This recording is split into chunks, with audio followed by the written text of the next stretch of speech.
It started as one of those easy, carefree nights, the kind where laughter spills over wine glasses and no one cares about the mess. My living room smelled like pizza and candles, and the air was thick with warmth and gossip. Sophie, always the bold one, leaned forward with that sparkle in her eye that usually meant trouble. "Okay, girls, new game idea," she said, grinning like a cat with a secret. "We're calling it the loyalty test. Each of us sends a flirty message to our men from a fake number." I laughed so hard I nearly spilled my drink. "Oh, come on, that's ridiculous," I said. "Ethan's too honest for that." Maya tilted her head, smirking. "Oh, Lena, they all are, until they're not." I should have stopped there. But there was something contagious about the way they laughed, a mix of mischief and curiosity that I couldn't resist. We sat cross-legged on the floor, surrounded by half-eaten pizza and empty bottles, our faces glowing in the soft light. Sophie grabbed her phone, her fingers dancing across the screen. "Just for fun," she insisted, her voice teasing but persuasive. I hesitated, my heart thudding faster than it should have. I trusted Ethan. I really did. But what harm could one little message do, right? "What should I even say?" I asked, trying to sound casual while my stomach knotted. Maya grinned, leaning closer. "Start simple. Hey, handsome, saw you at the gym today." Sophie laughed. "Perfect. Let's see how long it takes before he says something stupid." I typed the words slowly, each one feeling heavier than it should have. When I finally hit send, I tossed my phone onto the couch like it was hot. The girls cheered, but underneath their laughter, I felt something shift, something I couldn't quite name yet. At first, it was just a joke, a silly game born from too much wine and too much curiosity. We were still laughing when my phone buzzed. I remember the sound cutting through the music, sharp and sudden. I grabbed it, expecting a notification or some random ad, but when I saw Ethan's name pop up, my breath caught. "Haha, didn't expect that. You look familiar. Do I know you?" he'd written. My heart stumbled in my chest. For a second, I thought maybe it was innocent. Maybe he was just being polite. "See?" I said, forcing a laugh that came out thinner than I wanted. "He's just joking around." But Sophie and Maya didn't laugh this time. They leaned in, reading the message over my shoulder. The room felt quieter, the candlelight somehow dimmer. Sophie's brow furrowed as she said softly, "Text him again." My fingers hesitated above the screen. Part of me wanted to delete everything, to pretend none of this ever happened. But another part, the one that needed to know, started typing. "You sound like a man who's bored at home," I wrote, my hands trembling. The reply came faster than I expected. "Maybe I am. Maybe I could use a little excitement." It felt like someone had punched the air out of me. The laughter, the wine, the warmth, it all vanished in an instant. Maya's voice broke the silence. "Lena, that's not just being polite." I nodded, staring at the screen like it might change if I blinked hard enough. That's when something inside me began to harden, a quiet, cold resolve that started to drown out the hurt. I stared at the phone, my reflection flickering faintly on the screen. Ethan's words felt foreign, like they belonged to someone I didn't know. "You're gorgeous. I wish my wife dressed like that sometimes." That was the next message, cruel in its simplicity. The kind of line that tears through the skin without leaving a visible mark. Sophie exhaled slowly, shaking her head. "Keep going," she whispered. "Let's see how far he's willing to go." My throat tightened. I didn't want to see, but I needed to. I needed the truth, even if it burned. So I played along, typing as Chloe, the stranger he seemed so eager to meet. "What if we did something fun?" I wrote. Seconds later, his reply appeared. "Name the time and place." My hands went cold. Maya reached over and touched my arm, her voice soft but steady. "Lena, I'm so sorry." I swallowed hard, staring at the message that ended whatever illusion I'd been living in. "He's really doing this," I whispered. Saying it out loud made it real, heavier somehow. Sophie leaned forward, her tone suddenly sharper. calmer. Then let's do it right, she said. If he wants to meet her, let's make sure he does. I looked up, meeting her eyes, and something inside me shifted again, from heartbreak to determination. I nodded slowly. Okay, I said. Let's catch him for real. As the night stretched on, I could feel the laughter from earlier echoing in my mind, mocking me. But beneath that, a quiet storm began to rise, one that wouldn't stop until I had my answer. The next morning, I woke up with that heavy feeling in my chest, the one that hits before you even remember why. Sunlight filtered through the blinds, slicing across the room like judgment. My phone was still on the nightstand, face down, as if it too wanted to hide. I told myself not to look, that last night had been nothing but drunken foolishness. But curiosity, or maybe fear, got the better of me. When I unlocked the screen, there it was, another message from Ethan. Couldn't stop thinking about you, it read. My stomach dropped. At first, I tried to laugh it off. I even texted Sophie and Maya, telling them, he's just bored, not bad. They didn't buy it, of course. Sophie called me immediately. Lena, she said, her voice firm, that's not boredom. That's betrayal in slow motion. I wanted to argue, to defend him, but deep down, I knew she was right. I stared at his words again, so casual, so confident, and felt my heart twist with disbelief. Ethan wasn't supposed to be that guy. Not my Ethan. Later that night, I sat on the couch, pretending to watch TV while Ethan scrolled on his phone across the room. Every time the screen lit up, I wondered who was on the other side. My eyes followed his every movement, searching for guilt in the smallest gestures, a smirk, a sigh, anything. The silence between us felt unbearable. When he finally looked up and smiled, asking if I wanted ice cream, I nearly laughed at the absurdity. How could he look so calm while my world was already cracking? That night, after he'd gone to bed, I reopened the fake profile.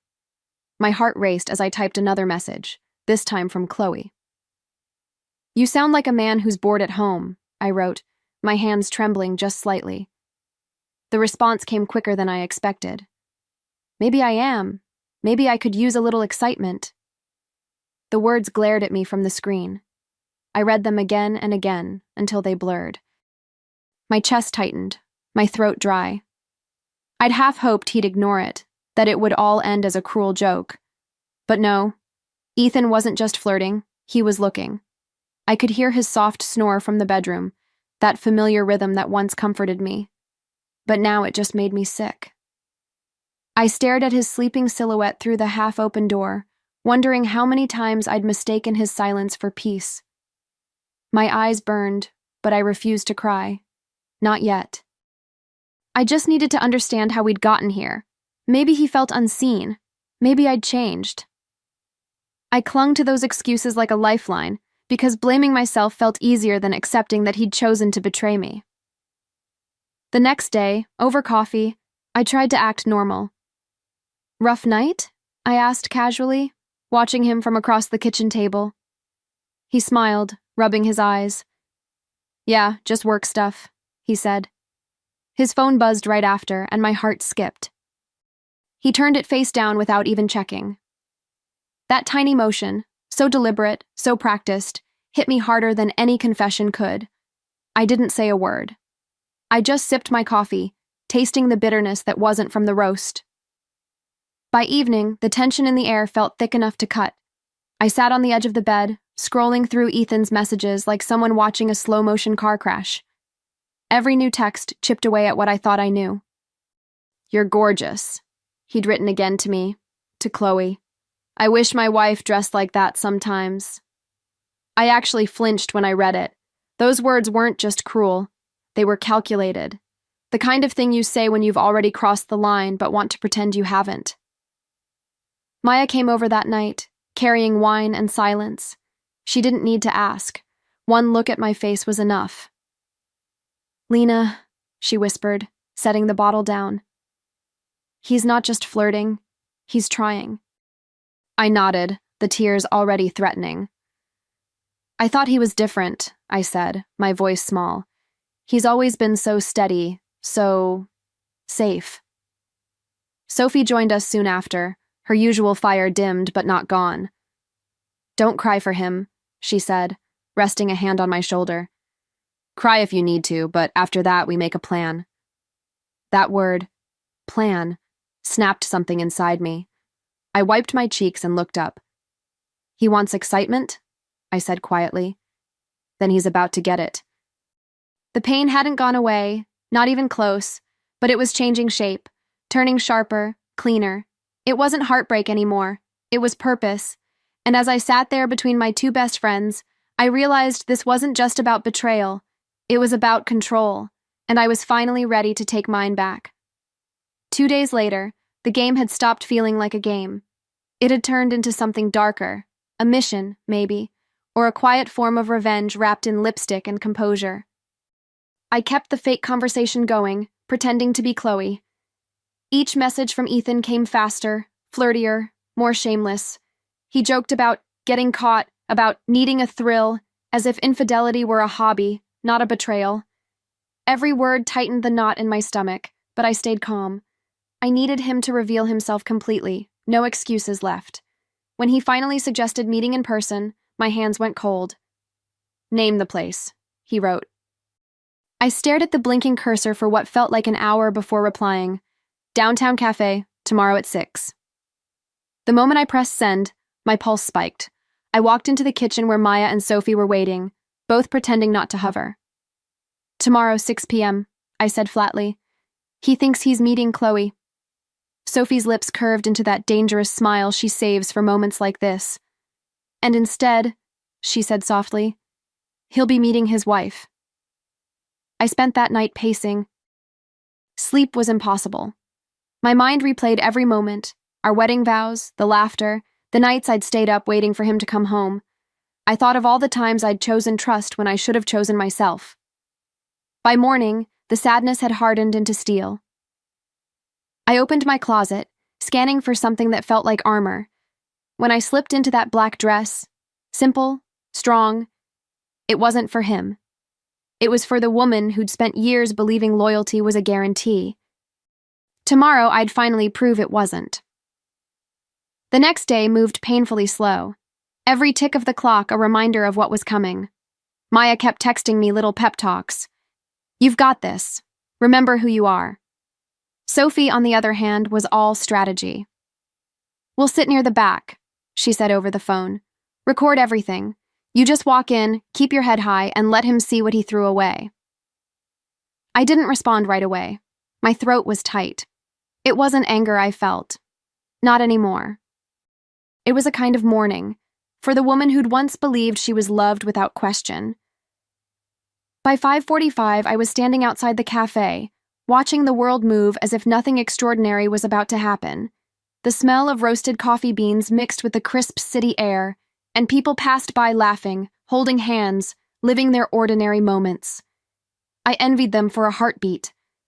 Then I saw him, Ethan, my husband, my liar. He walked in wearing the shirt I'd given him for our anniversary, his hair styled, his expression hopeful. My stomach twisted, but my feet stayed rooted. This was it. No backing out. Inside, Sophie and Maya were already seated in a corner booth, pretending to chat while their phones discreetly faced the entrance. Ethan checked his phone, scanning the cafe for Chloe. I watched as he adjusted his collar, his nervous smile growing faintly. The irony almost made me laugh. For once, he wasn't looking at his phone like a secret keeper. He was looking for a fantasy, and he had no idea that fantasy was about to look him dead in the eye. I waited until he'd ordered his drink before stepping out from behind the corner. My heart was pounding so hard I could feel it in my throat, but my face was calm, cold. He looked up when I approached, expecting someone else. "Sorry, Ethan," I said, my voice steady, almost too steady. "Chloe couldn't make it, but your wife did." His expression froze. For a moment, I saw every emotion flicker across his face. Shock, confusion, guilt, like a film on fast forward. "Lolina?" he stammered. "What are you doing here?" What am I doing here? I repeated, setting my purse on the table like it weighed nothing. I'm testing something I thought we still had. Loyalty. His jaw tightened, his hands fidgeting with the napkin. Around us, the cafe fell silent, every whisper of steam and chatter fading into the background. Sophie's phone was already recording, but I didn't care who was watching anymore. All I could see was him, the man who'd promised forever but settled for convenience. You wanted excitement? I said quietly. Here it is. He tried to laugh it off, that same nervous chuckle he used when he got caught lying about little things. But this wasn't little. Lena, come on, I didn't mean anything by it, he said. It was just harmless fun. I leaned forward, my tone cutting through his excuses like glass. You don't get to call betrayal harmless. He opened his mouth to answer, but nothing came out. I stood up, took one last look at him, the man who had everything and threw it away, and turned toward the door. The game was over, but the real reckoning hadn't even begun. He followed me outside, his footsteps quick and uneven, the sound of desperation echoing against the quiet evening air. Lena, wait, he called out, his voice trembling somewhere between fear and shame. I stopped but didn't turn around right away. I wanted him to feel the silence, the weight of everything he'd broken. When I finally turned, his face was pale, his eyes darting between mine as if searching for the version of me who still forgave easily. But she was gone. This isn't what it looks like, he blurted. I was just joking around. Flirting with strangers? Saying you wish your wife dressed differently? I said, my tone sharp, each word deliberate. That's your idea of a joke? He ran a hand through his hair, his voice cracking. It didn't mean anything, Lena, I swear. I almost laughed. Almost. You said you wanted excitement, I replied softly. How's this for excitement? Sophie and Maya stood near the cafe entrance, phones in hand, their eyes locked on me. Ethan noticed them, panic flashing across his face. Turn that off, he hissed. This is private. I took a step closer, closing the space between us. No, Ethan, I said, my voice steady. Our marriage stopped being private the moment you decided to turn it into entertainment. He opened his mouth again, but the words never came. I could see him struggling to grasp control, to rewrite the story like he always did, but I wasn't playing along this time. I reached into my pocket, feeling the cool metal of my wedding ring press against my palm. You said you wanted freedom, I said, meeting his eyes. Congratulations, you're single now. I placed my wedding ring in his coffee cup, watching it sink slowly to the bottom, catching the light before disappearing beneath the dark liquid. He stared at it, wide-eyed, like he couldn't quite process what he was seeing.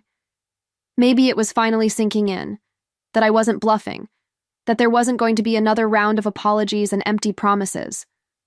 Around us, people were whispering, their eyes flicking between us. I didn't care. Let them watch. For once, I wasn't the one hiding. Lena, please, he said, his voice breaking. Can we talk about this at home? Away from... His glance flicked toward the crowd, toward the phones pointed in his direction. This? I interrupted, my voice calm but unyielding. You mean the mess you made? He reached for my hand, but I stepped back before he could touch me. That simple motion, the recoil, made his face twist with something almost like fear. Maybe for the first time, he realized I wasn't the woman he could manipulate anymore. I took a deep breath, feeling the cool night air sting my lungs. You said you wanted to feel alive again, I said. Well, I hope this does it. His lips parted, but he didn't move, didn't fight back. The silence between us felt heavier than any scream. Sophie walked closer, her camera still rolling, and Ethan's voice rose with panic. Sophie, turn that off, he barked. She didn't even flinch. I looked at him one last time, memorizing the face of the man who taught me that loyalty without respect is just a trap.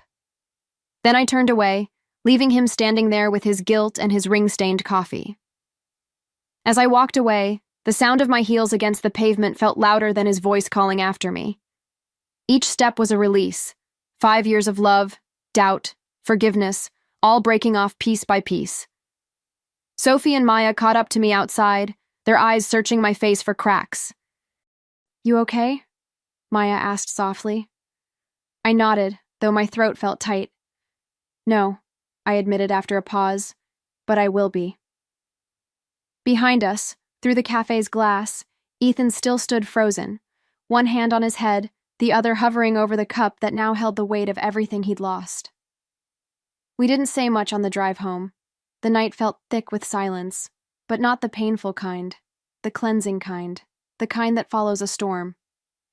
I stared out the window, watching the city lights blur past. Somewhere between stoplights, I realized I wasn't angry anymore. The anger had burned out, leaving something quieter. Clarity. The kind that hurts, but also heals. Sophie reached over and squeezed my hand. No words needed. That small gesture said everything. You're not alone. Not tonight. When I finally got home, the emptiness didn't scare me. I walked through each room, seeing the memories scattered everywhere. Photos, gifts, traces of a life I thought was real. But instead of falling apart, I started gathering things that were mine. Not ours, mine. I placed them neatly in a box and set it by the door. Tomorrow he could take what he wanted. The rest I'd rebuild on my own. As I turned off the lights, I caught my reflection in the mirror, eyes tired but steady. The kind of steady that comes after choosing yourself. The video spread faster than I ever imagined. At first, it was just a clip shared among friends. Whispers in group chats, a few gasps, a few messages that began with, "I can't believe he..."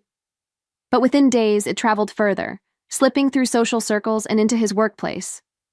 When Ethan's boss called him in for a private discussion, I didn't need details. I could already picture the look on his face, the mix of humiliation and regret that comes too late to fix anything. For once, I didn't feel pity. Actions have echoes, and his were finally catching up to him. A week later, there was a knock on my door. I knew it was him before I even looked. His car was parked crooked in the driveway, headlights still on. I opened the door halfway. He looked exhausted, eyes bloodshot, shirt wrinkled, that defeated kind of posture that comes from losing more than just pride. "Lena, please," he said quietly. "Can we talk?" I didn't answer. He swallowed hard. "I made a mistake, a stupid, selfish mistake. But we can fix this. I can fix this." I leaned against the doorframe, arms crossed. "You can't fix something you kept breaking on purpose," I said evenly. He stepped closer, desperate now. "I can change. I'll do anything. Just tell me what you want me to do." For a moment, I almost felt the old pull, the instinct to comfort, to forgive. But that woman, the one who always bent until she nearly broke, wasn't standing there anymore. "You want to do something?" I said softly. "Start by walking away." His lips parted to protest, but I closed the door before he could say another word. After I shut the door, I stood there for a long time, listening to the quiet. His shadow lingered against the glass for a few seconds before it disappeared, swallowed by the night. The sound of his car engine starting felt like punctuation, the final period at the end of a chapter I'd been too afraid to close. I exhaled deeply, realizing I'd been holding my breath for years, not minutes. The silence that followed wasn't lonely. It was peaceful. I walked to the kitchen, poured myself a glass of wine, and sat at the table that had once felt too big for one. Now, it felt just right. Over the next few days, I started noticing little changes. I slept through the night without waiting for his text. The coffee tasted stronger. The air in the house felt lighter. Even the sunlight seemed to find me again, slipping through the curtains like a quiet apology from the universe. I wasn't pretending to be okay. I was okay, or at least on my way there. Maya and Sophie checked on me constantly, bringing food, laughter, and the kind of friendship that doesn't ask for explanations. They didn't pity me. They reminded me of who I'd been before him. One night, the three of us sat on my couch again, the same spot where it all started. Wine glasses in hand, the same easy laughter filling the air. To friendship, Maya said, raising her glass. The only loyalty test that matters. Sophie smirked. And to the woman who passed hers with flying colors. I smiled, clinking my glass against theirs. To new beginnings, I said, feeling the words settle deep inside me, and to never settling for half-hearted love again. It wasn't just a toast. It was a promise. As laughter filled the room, my phone buzzed on the coffee table. I almost ignored it, almost. But the screen lit up, and there it was, a message from an unknown number. Miss you. I stared at it for a second, that old ache threatening to resurface. For a moment, I could almost hear his voice, soft and familiar, saying my name the way he used to when he wanted forgiveness. But the spell broke just as quickly. I picked up the phone, hovered over the screen, and pressed block.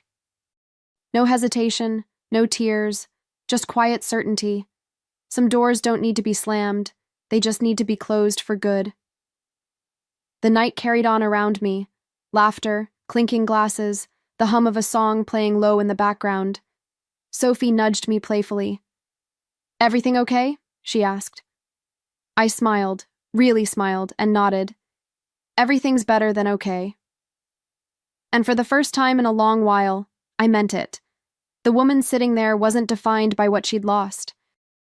She was defined by what she'd reclaimed, her voice, her peace, her sense of worth. Betrayal had changed me, but not into someone bitter, into someone free. Later, as the night wound down and my friends left, I stood by the window, looking out at the quiet street. The air felt different, lighter, safer. I thought about everything that had happened, how something meant to destroy me had become the very thing that rebuilt me. A faint smile crossed my lips as I whispered to myself, almost like a vow. He failed the loyalty test, but I passed my own. Months passed, and life began to find its rhythm again. The pain dulled, replaced by a quiet confidence that came from surviving something I once thought would break me. My mornings were peaceful now. No tension, no waiting for texts that never came.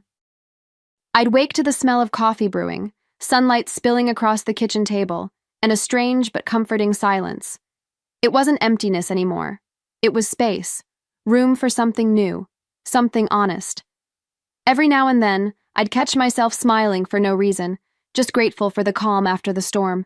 Sophie and Maya remained my constants. We met almost every Friday night, sometimes at my place, sometimes at theirs. Same wine, same laughter, but this time the joy was real. No pretending, no underlying ache. One evening, as we toasted to another week of peace and power, I realized how far I'd come. The woman sitting there wasn't defined by betrayal anymore. She was defined by her resilience, by the way she'd faced humiliation and turned it into strength, by how she'd learned that loyalty isn't proven by others. It's something you prove to yourself. Maya raised her glass that night, smiling softly. To friendship, she said, the only loyalty test that matters. Sophie clinked her glass against mine. And to the woman who passed it with flying colors. I laughed, warmth blooming in my chest. To new beginnings, I said, and to never settling for half-hearted love again. The three of us drank, our glasses catching the light, and for the first time in years, I felt entirely whole. Not because someone loved me, but because I'd learned to love myself enough to walk away. As the evening wore on, our laughter blended with the soft hum of the city outside, the sound of life moving forward, one heartbeat at a time. I caught my reflection in the window, the flicker of candlelight dancing across my face, and for the first time, I saw peace instead of pain. Not the kind of peace that comes from forgetting, but the kind that comes from understanding. I didn't need to erase the past. I just needed to outgrow it. The scars, I realized, weren't ugly reminders. They were proof that I'd healed. Sophie started scrolling through old photos on her phone, laughing as we leaned in. Remember this? She said, showing me a picture from that first night, the night we started the loyalty test. We were all smiling, carefree, blissfully unaware of the storm that was coming. I stared at the image, a soft ache stirring in my chest. That feels like a lifetime ago, I murmured. Maya nodded, touching my arm. It was, she said gently. You're not that woman anymore. And she was right. The Lena in that picture believed loyalty meant sacrifice. The Lena now knew it meant self-respect. Later, when the laughter quieted and the candles burned low, I stepped out onto the balcony. The night air was cool, the sky clear and endless. I thought about all the versions of myself that had carried me here. The trusting one, the heartbroken one, the angry one, and now, the free one. I didn't hate Ethan anymore. In a strange way, I was grateful. He had failed me, yes, but in doing so, he'd forced me to choose myself. That was the real test, and I'd passed it with every breath I took since walking away. When I went back inside, the girls were gathering their things, the night winding down. We hugged at the door, long, tight, wordless. Those kinds of hugs that say thank you for staying when everything fell apart. After they left, I stood for a moment in the quiet hum of my apartment, surrounded by the gentle chaos of the night, wine glasses on the table, half-melted candles, laughter still clinging to the air. I felt full, not from the wine or the company, but from the peace that comes when you finally stop fighting to be loved by someone who doesn't know how. I curled up on the couch, scrolling through my phone one last time before bed. That's when I saw it. Another message from an unknown number. Miss you. I didn't even blink this time. My thumb hovered over the screen for a heartbeat, and then I pressed block. Simple. Final. No hesitation, no pain, just quiet strength. The kind that doesn't need closure, because it already found it within. I set the phone aside, exhaled, and smiled. For once, the silence wasn't heavy. It was home. As I turned off the lights, a thought rose in my mind. Not bitter, not triumphant, just true. He failed the loyalty test, but I passed my own. It wasn't revenge that healed me. It was choosing myself after being forgotten. And as the city outside whispered its lullaby of distant sounds, I realized something I should have known all along. Loyalty isn't something you demand. It's something you live every single day, even when no one's watching.